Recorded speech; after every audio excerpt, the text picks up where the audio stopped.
नमस्कार दोस्तों, आपका स्वागत है आपके अपने यूट्यूब चैनल स्मार्ट स्टडी में। फ्रेंड, जैसा कि आपको पता है कि आरआरबी ग्रुप डी का एग्ज़ाम चल रहा है और आज की जो है फर्स्ट शिफ्ट का एग्ज़ाम हो चुका है।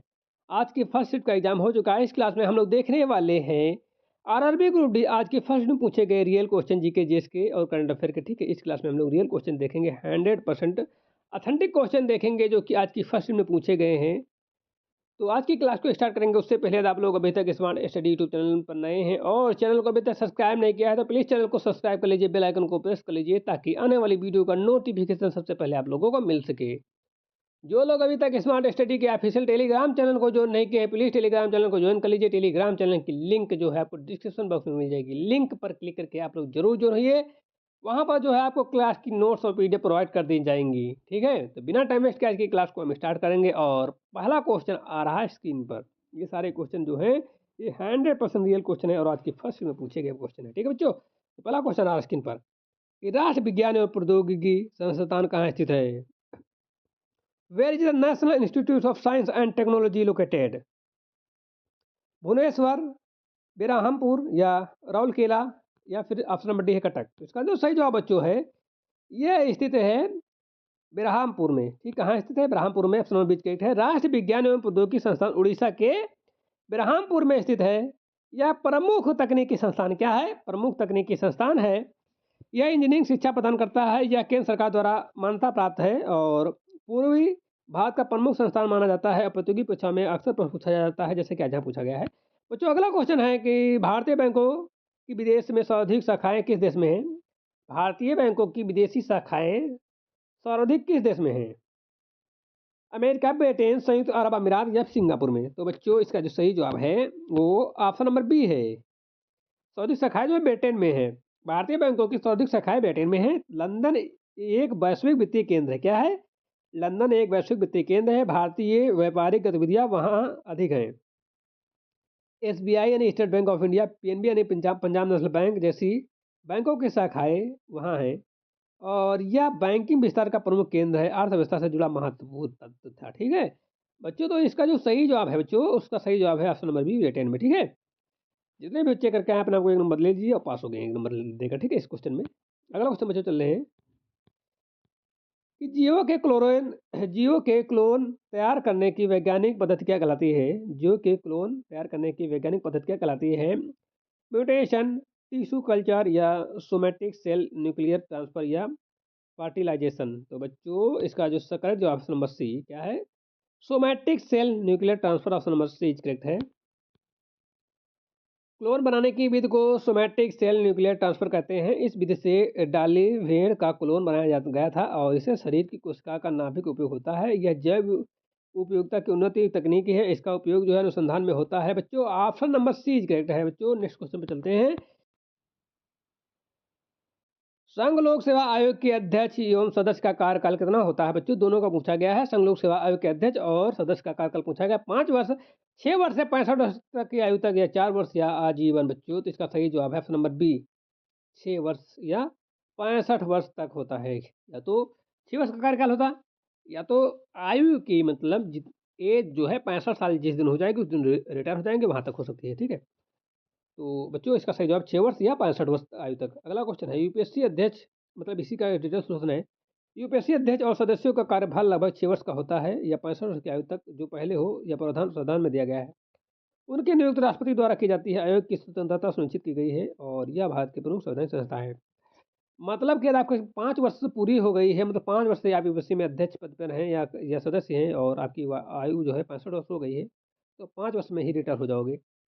लेकिन यदि आपकी आयु जो है 65 वर्ष से कम है और आप 6 वर्ष हो गए तो 6 वर्ष होने के बाद आप रिटायर हो जाएंगे। ठीक है, यदि आप 2 वर्ष मान लो मात्र 2 वर्ष आपने यूपीएससी पद पर रहा है और आपकी आयु जो है 65 वर्ष हो गई है, तभी आप रिटायर हो जाओगे 2 वर्ष में। ठीक है, तो कुल मिलाकर 6 वर्ष का कार्यकाल होता है। लेकिन एज के हिसाब से यदि एज आपकी 65 वर्ष हो जाएगी तो आप 1 साल या 2 महीने में भी रिटायर हो सकते हो। ठीक है, 65 साल से ज़्यादा आप नहीं रह सकते हो। ठीक है, आपकी एज के हिसाब से। ठीक है, जिस दिन एज आप 65 साल के हो जाओगे बस रिटायर हो जाओगे। तो कुल मिलाकर मैक्सिमम 6 वर्ष और उससे कम भी हो सकती है। अगला क्वेश्चन बच्चों है कि किस आंदोलन के दौरान तिरंगे में चरखे को दर्शाया गया? किस आंदोलन के दौरान तिरंगे को चरखे में दर्शाया गया है? सविनय अवज्ञा आंदोलन, असहयोग आंदोलन, भारत छोड़ो आंदोलन या स्वदेशी आंदोलन? तो बच्चों इसका सही जवाब है असहयोग आंदोलन के दौरान तिरंगे में चरखा दर्शाया गया। चरखा आत्मनिर्भरता का प्रतीक था या गांधी जी की सोच को दर्शाता था। बाद में अशोक चक्र को स्थान दिया गया। या राष्ट्रपति के विकास का चरण था। आधुनिक इतिहास में महत्वपूर्ण प्रश्न है बच्चों। ऑप्शन नंबर बी करेक्ट है बच्चों, असहयोग आंदोलन। नेक्स्ट क्वेश्चन पर चलते हैं बच्चों कि राष्ट्रीय न्याय अकादमी कहाँ स्थित है। राष्ट्रीय न्याय अकादमी कहाँ स्थित है? नई दिल्ली, भोपाल, नागपुर या पुणे। तो बच्चों ये इसका सही जवाब होना चाहिए ऑप्शन नंबर डी। राष्ट्रीय न्याय अकादमी पुणे में स्थित है। यह न्यायाधीशों के प्रशिक्षण का केंद्र है। यह सर्वोच्च न्यायालय के अधीन है। यह न्यायिक सुधार में सहायक है और यहाँ उच्च स्तरीय प्रशिक्षण दिया जाता है। यह आधुनिक या विविध शिक्षा का प्रमुख संस्थान है। ऑप्शन नंबर डी बच्चों करेक्ट है, पुणे। अगला क्वेश्चन पर चलते हैं कि संवेदना को कम करने के लिए किस प्रकार की औषधि का उपयोग किया जाता है। संवेदना को कम करने के लिए जो किस प्रकार की औषधि का उपयोग किया जाता है? एंटीबायोटिक और एनेस्थेटिक या एनालाइजेसिक या एंटीसेप्टिक। तो बच्चों उपयोग किया जाता है संवेदना कम करने के लिए एंटी एंटी एनेस्थेटिक औषधि का उपयोग किया जाता है और यह शल्य चिकित्सा में उपयोग की जाती है। ठीक है, एनेस्थेटिक जो है औषधि का उपयोग किया जाता है। यह अस्थायी रूप से चेतना या दर्द कम करती है और स्थानीय और सामान्य दोनों प्रकार के होते हैं। चिकित्सा विज्ञान का महत्वपूर्ण भाग था। ऑपरेशन में इसका व्यापक उपयोग होता है बच्चों। ऑप्शन नंबर बच्चों बी करेक्ट है। नेक्स्ट क्वेश्चन बच्चों है किस राज्य में रेल परिवहन का सबसे बड़ा जाल है? किस राज्य में रेल परिवहन का सबसे बड़ा जाल यानी सबसे ज़्यादा रेल की पटरियाँ हैं? ये क्वेश्चन मान लो होना चाहिए था। तो महाराष्ट्र, उत्तर प्रदेश, पश्चिम बंगाल या मध्य प्रदेश। बच्चों तो इसका सही जवाब option number B, Uttar Pradesh में सबसे ज़्यादा जो है रेल नेटवर्क है। ठीक है, रेल जाल है। अगला क्वेश्चन बच्चों है, इसका डिटेल सोल्यूशन देख लेते हैं बच्चों कि उत्तर प्रदेश में रेल परिवहन का सबसे बड़ा जाल है। यह भारत का सबसे अधिक जनसंख्या वाला राज्य है। यहाँ रेल संपर्क अत्यधिक विस्तृत है। यहाँ प्रमुख रेलवे जोन है, यहाँ से गुजरते हैं। यह व्यापार और आगमन के लिए महत्वपूर्ण है। भूगोल के प्रश्नों में बार बार क्वेश्चन पूछा जाता है और बच्चों यहाँ पर क्वेश्चन पूछ लिया गया है तो क्या दिक्कत है? कांस्टेबल पूछ लिया गया तो क्या दिक्कत? सही तो है। आज की आरआरबी की आज की आरआरबी की क्लास पूछ लिया गया तो क्या दिक्कत है? ठीक है, तो सही जवाब है ऑप्शन नंबर बी। अगला क्वेश्चन बच्चों है एनिलिडा में उत्सर्जन किस अंग द्वारा होता है? एनिलिडा में उत्सर्जन किस अंग द्वारा होता है? तो बच्चों ये जो होता है ये होता है नेफ्रीडिया द्वारा। ऑप्शन नंबर एच के नेफ्रीडिया द्वारा होता है। एनिलिडा संघ में उत्सर्जन नेफ्रीडिया द्वारा होता है। यह केंचुए में पाया जाता है। यह अपशिष्ट पदार्थों बाहर निकलता है। यह अपशिष्ट पदार्थ को बाहर निकलता है। शरीर के प्रत्येक खंड में होता है। यह सरल उत्सर्जन तंत्र है और जीव विज्ञान का महत्वपूर्ण तथ्य है। बच्चों अगला क्वेश्चन है कि क्रिकेट के अंग्रेज को खेल कहकर किस नेता ने निंदा की थी? क्रिकेट को अंग्रेजों का खेल कहकर किस नेता ने जो है निंदा की थी? महात्मा गांधी, जवाहरलाल नेहरू, सुभाष चंद्र बोस, लाला लाजपत राय। तो बच्चों ये कहे थे महात्मा गांधी जी ने। महात्मा गांधी ने कहा था क्रिकेट जो अंग्रेजों का खेल है। ठीक है, किसका खेल है? अंग्रेजों का खेल है, उसकी निंदा की थी। महात्मा गांधी ने क्रिकेट को अंग्रेजों का खेल कहा था और वे समय की बर्बादी मानते थे। वे भारतीय खेलों को बढ़ावा देना चाहते थे। उनका विचार आत्मनिर्भरता पर आधारित था। हालांकि बाद में क्रिकेट भारत का लोकप्रिय खेल बना और सामाजिक इतिहास से जुड़ा प्रश्न है और महत्वपूर्ण क्वेश्चन है। ऑप्शन नंबर एट करेक्ट है, महात्मा गांधी। बच्चों नेक्स्ट क्वेश्चन पर चलते हैं कि वीटिल्यू प्रायद्वीप किस देश का भाग है? वीटिल्यू प्रायद्वीप belong to which country? Fiji, Indonesia, Philippines या जापान। तो बच्चों ये इसका सही जवाब ऑप्शन नंबर है फिजी से है। कहाँ से? फिजी से। वीटिल्यू फिजी का सबसे बड़ा द्वीप है। यह प्रशांत महासागर में स्थित है। फिजी की अधिकांश जनसंख्या यहीं रहती है और यह आर्थिक और राजनीतिक का केंद्र है। भूगोल में महत्वपूर्ण तथ्य है और परीक्षाओं में द्वीप पर पूछा जाता प्रश्न है। और आज की जो है इस फर्स्ट में क्वेश्चन पूछ लिया गया है बच्चों। अगला क्वेश्चन है एक मुक्त मुआवजा देकर ऐच्छिक सेवानिवृत्ति की योजना क्या कहलाती है? एक मुक्त मुआवजा देकर ऐच्छिक सेवानिवृत्ति की योजना क्या कहलाती है? गोल्डन हैंडशेक, पेंशन योजक, सेवानिवृत्ति लाभ, बोनस योजना। तो ऐच्छिक सेवानिवृत्ति योजना को गोल्डन हैंडशेक कहते हैं। इससे कर्मचारियों की एक मुक्त राशि दी जाती है। सार्वजनिक क्षेत्र में लागू की गई है। यह विनिवेश नीति से जुड़ी है। इससे कर्मचारियों की संख्या घटाई जाती है। आर्थिक सुधारों में इसका प्रयोग होता है। Option number A is correct है, गोल्डन हैंडशेक। अगला क्वेश्चन बच्चों है बंगाल विभाजन के विरुद्ध एकता दिखाने वाले रक्षाबंधन की शुरुआत किसने की? बंगाल विभाजन के विरुद्ध एकता दिखाने वाले रक्षाबंधन की शुरुआत किसने की? महात्मा गांधी, रविन्द्रनाथ टैगोर, अरविंद घोष, सुभाष चंद्र बोस। तो इन्होंने जो की थी रविन्द्रनाथ टैगोर ने जी रक्षाबंधन की शुरुआत की थी या 1905 में बंगाल विभाजन के विरोध में था। किसके विरोध में था? 1905 में बंगाल विभाजन के हुआ था। इसका उद्देश्य जो हिंदू मुस्लिम एकता था। क्या था? हिंदू मुस्लिम एकता था। लोगों ने एक दूसरे को राखी बांधी थी लोगों ने एक दूसरे को राखें बांधी थी, या सांस्कृतिक विरोध का अनोखा तरीका था और आधुनिक इतिहास में महत्वपूर्ण घटना है? ऑप्शन नंबर बी बच्चों करेक्ट है, रविन्द्रनाथ टैगोर जी। अगले क्वेश्चन चलते हैं कि विधान परिषद की कुल संख्या कितनी भाग विधान परिषद की कुल संख्या कितना भाग विधानसभा द्वारा चुना जाता है? विधान परिषद की कुल संख्या का कितना भाग विधानसभा द्वारा चुना जाता है? 1/4, 1/3, 1/6, 1/2। तो बच्चों इसका सही जवाब है option number B 1/3। Vidhan Parishad के 1/3 सदस्य विधानसभा द्वारा चुने जाते हैं। यह प्रावधान संविधान में दिया गया है और शेष सदस्य अन्य वर्गों से चुने जाते हैं। इससे विभिन्न वर्गों का प्रतिनिधित्व होता है। यह द्विसदनीय व्यवस्था में भाग है और राज्य शासन में संतुलन बनाता है। ऑप्शन नंबर बच्चों बी इज करेक्ट है, 1/3। ठीक है, 1/3 इज करेक्ट है। अगला क्वेश्चन बच्चों है कि अकबर ने फतेहपुर सीकरी में इबादत खाना की स्थापना कब की? अकबर ने फतेहपुर सीकरी में इबादत खाना की स्थापना कब की? When did Akbar establish the इबादत खाना एट फतेहपुर सीकरी? 1969, 1571, 1575, 1582 और 1569। ठीक है, ये 4 ऑप्शन दिए हैं। तो बच्चों इसका सही जवाब ऑप्शन नंबर सी 1575 में। कब? 1575 में जो है 1575 में अकबर ने जो है इबादत खाना की स्थापना की। यह धार्मिक चर्चा के लिए बनाया गया था।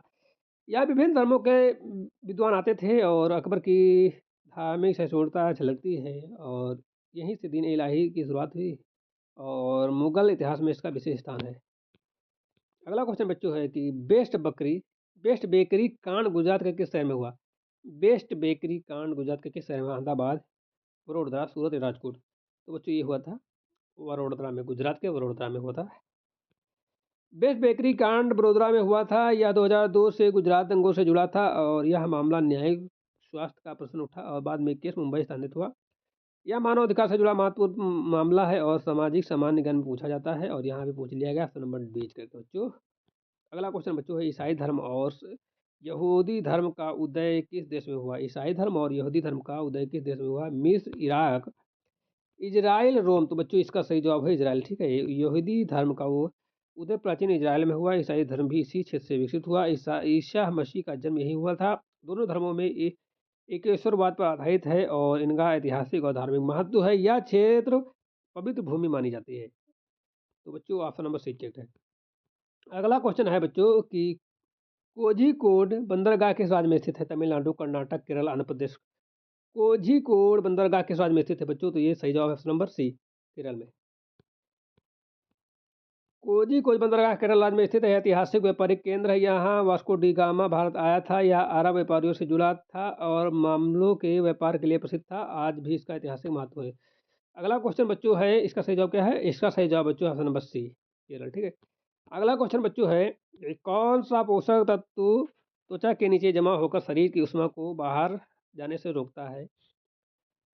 प्रोटीन, कार्बोहाइड्रेट, वसा या विटामिन? तो बच्चों इसका सही जवाब है वसा। शरीर में ऊर्जा का भंडार होती है। यह त्वचा के नीचे जमा हो जाती है, शरीर को ठंड से बचाती है, ऊष्मा के अवयव को रोकती है। ठंड प्रदेशों में वसा अधिक होती है। यह शरीर के लिए आवश्यक पोषक तत्व है। ऑप्शन नंबर बच्चों सी के वसा। अगले क्वेश्चन बच्चों चलते हैं।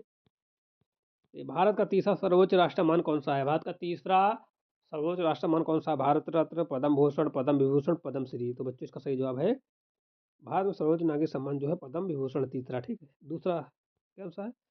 पद्म पद्म भूषण है। ठीक है, भारत सर्वोच्च नागरिक सम्मान पद्म विभूषण दूसरा सर्वोच्च है और पद्म विभूषण तीसरा। कौन सा? पद्म विभूषण जो है, पद्म भूषण जो है तीसरा सर्वोच्च सम्मान है। पद्म भूषण ऑप्शन नंबर सी है। ठीक है, और पद्म विभूषण जो है वो दूसरा है और यह 1954 में प्रारंभ हुआ। या विशिष्ट सेवा के लिए दिया जाता है, कला, विज्ञान, खेल में योगदान देने के लिए दिया जाता है। ऑप्शन नंबर बच्चों बीच के पद्म विभूषण, पद्म भूषण। ठीक, पद्म विभूषण दूसरे नंबर पर आता है और पद्म भूषण जो है तीसरे नंबर पर आता है। अगला क्वेश्चन बच्चों है कि कौन सा खेल जिसमें प्रथम न आने पर भी खिलाड़ी प्रथम हो सकता है? कुश्ती, मुक्केबाजी, क्रिकेट, शतरंज? बच्चों इसका सही जवाब शतरंज है। ठीक है, शतरंज खिलाड़ी अंक तालिका से विजेता बनता है। हर मैच जीतना आवश्यक नहीं होता है। कुल अंकों के आधार पर प्रथम स्थान मिलता है। कभी कभी बराबरी से भी अंक मिलते हैं।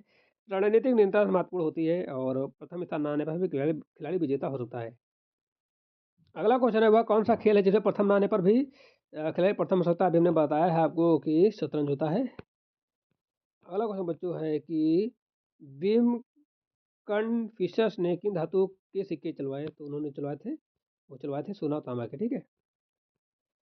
बिंड कन्फ्यूशस कुरान वंश का शासक था, उसने सोने और तांबे के सिक्के चलवाए थे और पहला शासक था जिसे स्वर्ण सिक्के जारी किए और सिक्कों पर शिव की आकृति मिलती है और व्यापारिक समृद्धि हो संकेत है, ठीक। अगला क्वेश्चन बच्चों, राष्ट्रमंडल कॉमनवेल्थ की स्थापना किस वर्ष हुई? 1919, 1926, 1931 और 1945।